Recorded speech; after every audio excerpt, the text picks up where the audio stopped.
Have you ever wondered why you're not getting that call to go D1? Well, there's a couple things. One is work ethic. Two, relationships. Three is just your willingness to consistently do what it takes to be on that level.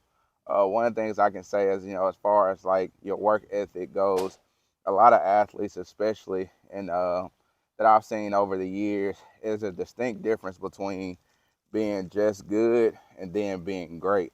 A lot of guys I think about from the era when I played football that stood out to me just had insane work ethics and they were able to transcend sports across the board. I think about one of my good friends, Jay Cam. I think about Chad Bumpers, and recently I think about like Jet Johnson from Tupelo High School. When the kids D1, they're just that. Jet, shout out to you, man. Jet was at Tupelo High School. It was my the first group of kids I had ever coached.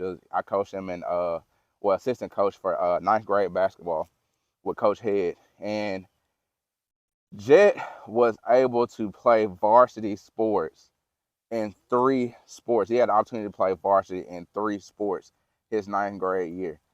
That right there lets you know that kid is already, leaps and bounds ahead. But Jet also had a work ethic, still does, I believe. He plays at Mississippi State now. Hopefully, gets a chance at the professional level, but had a work ethic to get even better. So he was working out with the team. But I also know this because he worked out me a few times. Then Jet worked out after school. He treated his body right. And so he was able to transcend and make his work ethic D1 level even before he got there. And then you go number two, relationships. A lot of you guys, it starts with believing in yourself and believing in your game. And then you take that to someone else to sell yourself. Some of y'all don't want to take the time whenever you get done with practice or before school to email coaches, email position coaches at schools. Even before that, creating a list of schools you would like to attend. Sorry. Even before that, creating a list of schools that you would like to attend. A lot of y'all ain't just not doing it. So to expect somebody to come, if you ain't on the radar already, and expect somebody to come and just plop down and just come and see you, it's kind of like you shooting you shooting arrows in the dark, so to speak. And you may get lucky, you may get seen, but it's kind of shooting arrows in the dark. You need to have a list of 20 schools, three dream schools, 3 to 5 dream schools, 15 schools you'll be cool with going to, even if that says JUCO, and then go from there.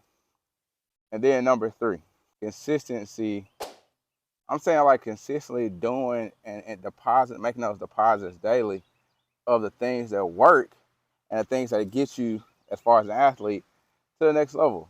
So consistently showing up in the classroom, having your grades in order, consistently being in communication, building networks of coaches and building relationships because it's going to take you further than just, you know, your talent will.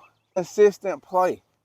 Some of y'all, you'll get up to play a big school, get up to play a big game, but then when you play that school that may not be that great, may not be that good, you take the game off.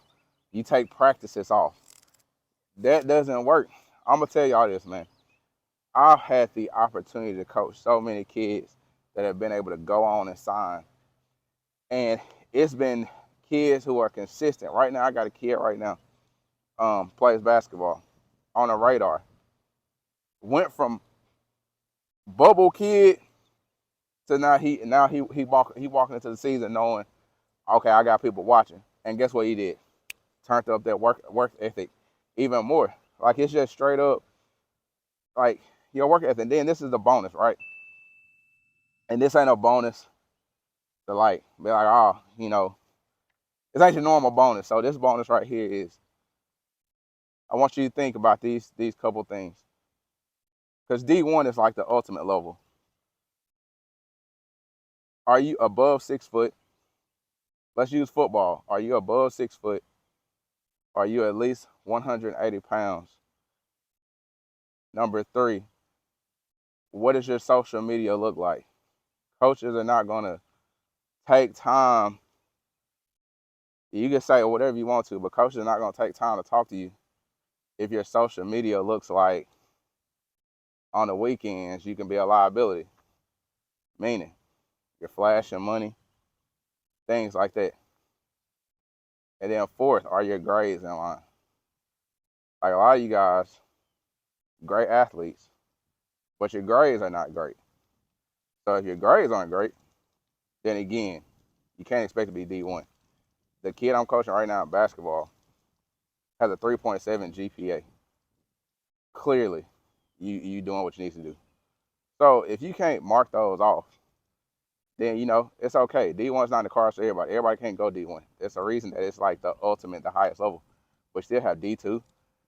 You got NAIA. You got JUCO, and you can still develop and go to where you want to go. But it starts there. And so I hope that like I said, I've been in this game 9 years. I hope that you're able to take something from it and learn, and not just throw your hat into the wishing well and say, oh well, because I work hard, that's enough. Like measurables do count. Unfortunately, measurables count. And you know, like I said, I'm here to help. So if you want that, go to legendsofathletics.com and we'll go from there. But until next time, be legendary.